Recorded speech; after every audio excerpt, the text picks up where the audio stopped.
ദൈവത്തിൻ്റെ അതിപരിശുദ്ധ നാമം വാഴ്ത്തപ്പെടുമാറാകട്ടെ. ഒരാഴ്ചവട്ടത്തിൻ്റെ അവസാന ദിവസത്തിൽ നമ്മളിന്ന് ഈ നോമ്പുകാലത്ത് ഈ ശനിയാഴ്ച ദിവസം ധ്യാനിക്കുന്ന ഈ വിഷയത്തിലൂടെ ദൈവശക്തി കൂടുതലായിട്ട് ഇത് കാണുന്ന കേൾക്കുന്ന എല്ലാവർക്കും കൃപ നൽകട്ടെ എന്ന് പ്രാർത്ഥിക്കുന്നു.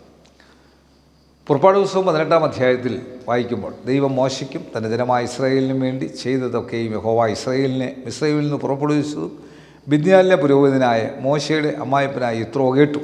അപ്പോൾ മോശയുടെ അമ്മായപ്പനായ യിത്രോ മോശ മടക്കി അയച്ചിരുന്ന അവൻ്റെ ഭാര്യ സിപ്പറായും അവളുടെ 2 പുത്രന്മാരെയും കൂട്ടിക്കൊണ്ട് പുറപ്പെട്ടു.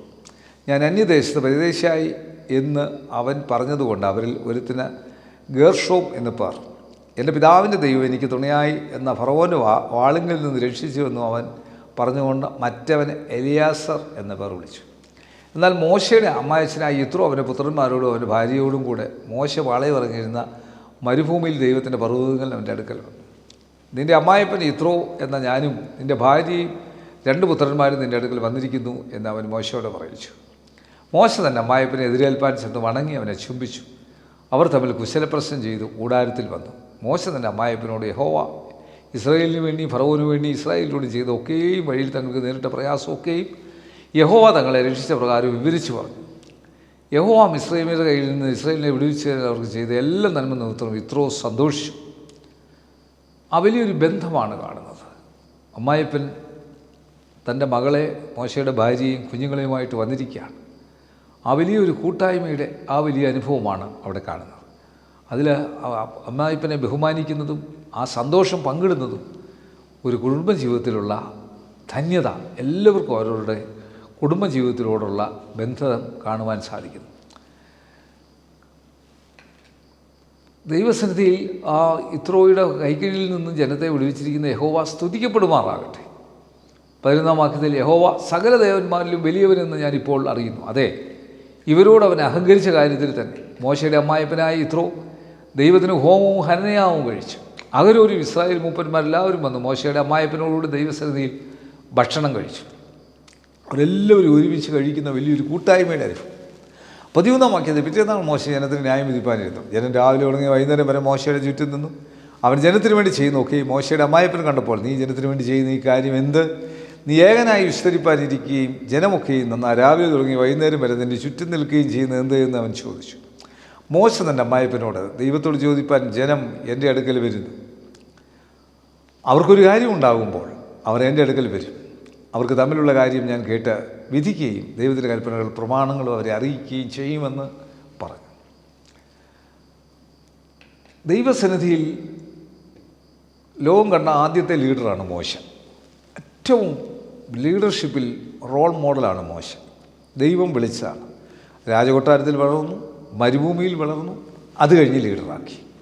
ഒരു ജനത്തെ വിടുവിക്കുന്ന വിടുതലിൻ്റെ ശുശ്രൂഷ ചെയ്യുമ്പോൾ തന്നെ ഉള്ള പരിപാടി അന്നാണ് ഈ കമ്മിറ്റി ഉണ്ടാകുന്നത്. അവിടെ അമ്മായപ്പൻ പറയുന്ന കാര്യമാണ് 17-ാം വാക്യം മുതൽ. അതിന് മോശയുടെ അമ്മായപ്പൻ അവനോട് പറഞ്ഞത്, നീ ചെയ്യുന്ന കാര്യം നന്നല്ല, നീ നിന്നോടുള്ള ഈ ജനവും ക്ഷീണിച്ചു പോകും. ഈ കാര്യം നിനക്ക് അതിഭാരമാകും, ഏകനായത് നിവർത്തിപ്പാൻ നിനക്ക് കഴിയുന്നതല്ല. ആകയാൽ എൻ്റെ വാക്ക് കേൾക്കാം, ഞാൻ ഒരു ആലോചന പറഞ്ഞുതരാം. ദൈവം നിന്നോടുകൂടെ ഇരിക്കും. നീ ജനത്തിന് വേണ്ടി ദൈവസന്നിധിയിലിരിക്കുക. നീ കാര്യങ്ങളെ ദൈവസന്നിധിയിൽ കൊണ്ടുചെല്ലുക. അവർക്ക് കൽപ്പനകളും പ്രമാണങ്ങളും ഉപദേശിക്കുകയും നടക്കേണ്ടുന്ന വഴിയും ചെയ്യേണ്ടുന്ന പ്രവൃത്തിയും അവരെ അറിയിക്കുകയും ചെയ്യും. ദൈവത്തിൻ്റെ സന്നിധിയിൽ അവിടെ പറയുന്നത് നമ്മളുടെ അധികാര വികേന്ദ്രീകരണം. വിശ്വാസമുള്ളവരെ നമ്മൾ കൂടെ നിർത്തി അവരെ അങ്ങ് വിശ്വസിക്കണം, അവരെ കൊണ്ട് ചെയ്യിച്ചെടുക്കണം. അവരെ വിശ്വസിക്കുമ്പോൾ അവരെ ആത്മാർത്ഥമായിട്ട് ആ കാര്യം ചെയ്യും. അതല്ലാതെ 21-ാം വാക്യത്തിൽ അതല്ലാതെ ദൈവഭക്തന്മാരും സത്യവാന്മാരും ദുരാദായം വെറുക്കുന്നവരുമായ പ്രാപ്തിയുള്ള പുരുഷന്മാരെ സകല ജനത്തിൽ നിന്നും തിരഞ്ഞെടുത്തവരെ 1000 പേർക്ക് അധിപതിമാരായി, 100 പേർക്ക് അധിപതിയായി, 50 പേർക്ക് അധിപതിയായി, 10 പേർക്ക് അധിപതിയായി നിയമിക്കാം. സത്യവാനായിരിക്കണം, ദുരാദായം വെറുക്കുന്നവനായിരിക്കണം, പ്രാപ്തിയുള്ളവനായിരിക്കണം, സകല ജനത്തിൽ നിന്നും തിരഞ്ഞെടുത്തവരെ. അങ്ങനെയുള്ള സത്യസന്ധന്മാരെ ചുമതലപ്പെടുത്തി നേതൃത്വം കൊടുത്ത് മുൻപോട്ട് പോകുമ്പോൾ അവരെല്ലാ സമയത്തിനും ജനത്തിന് ന്യായം വിധിക്കട്ടെ. വലിയ കാര്യമൊക്കെയും അവർ നിൻ്റെ അടുക്കൽ കൊണ്ടുവരട്ടെ, ചെറിയ കാര്യമൊക്കെ അവർ തന്നെ തീർക്കട്ടെ. ഇങ്ങനെ അവർ നിന്നോടുകൂടെ വഹിക്കുന്നതിനാൽ നിനക്ക് ഭാരം കുറയും. നീ ഈ കാര്യം അറിയുകയും ദൈവം അത് അനുവദിക്കുകയും ചെയ്താൽ നിനക്ക് നിന്ന് പൊറുക്കാം. ഈ ജനത്തിനൊക്കെയും സമാധാനത്തോടെ തങ്ങളുടെ സ്ഥലത്തേക്ക് പോവുകയുമാണ്. മോശ തൻ്റെ അമ്മായിപ്പൻ്റെ വാക്ക് കേട്ടു. അവൻ പറഞ്ഞതുപോലെയൊക്കെയും ചെയ്തു. മോശ എല്ലാ ഇസ്രായേലിൽ നിന്നും പ്രാപ്തിയുള്ള പുരുഷന്മാരെ തിരഞ്ഞെടുത്തു. അവരെ 1000 പേർക്ക് അധിപതിമാരായി, 100 പേർക്ക് അധിപതിമാരായി, 50 പേർക്ക് അധിപതിമാരായി, 10 പേർക്ക് അധിപതിമാരായി, ജനത്തിന് തലവന്മാരാക്കി. അവർ എല്ലാ സമയത്തിലും ജനത്തിന് ന്യായം വിധിച്ചു വന്നു. വിഷമമുള്ള കാര്യം അവർ മോശയുടെ അടുക്കൽ കൊണ്ടുവരും, ചെറിയ കാര്യമൊക്കെയും അവർ തന്നെ തീർക്കും. അതിനുശേഷം മോശ തൻ്റെ അമ്മായിപ്പനെ യാത്ര അയച്ചു. അവൻ സ്വദേശത്തേക്ക് മടങ്ങിപ്പോയി. ചെയ്ത ഈ വലിയ കാര്യത്തിലൂടെ മനസ്സിലാക്കാൻ സാധിക്കുന്നു, നമ്മളെ ഏൽപ്പിക്കുമ്പോൾ നമ്മൾ തന്നെ ചെയ്യാതെ കഷ്ടപ്പെടാതെ. ചിലരുണ്ട് നിസാര കാര്യം അവർക്ക് തന്നെ ചെയ്താലേ ഒക്കുള്ളൂ, ഒന്നും ശരിയാകുകയില്ല, എല്ലാം കുഴഞ്ഞു പോകും. എല്ലാവരും ഉൾക്കൊള്ളാൻ സാധിക്കുന്ന വിശാലമായ ഹൃദയം ഒരു ലീഡർക്ക് വേണ്ടതാണ്.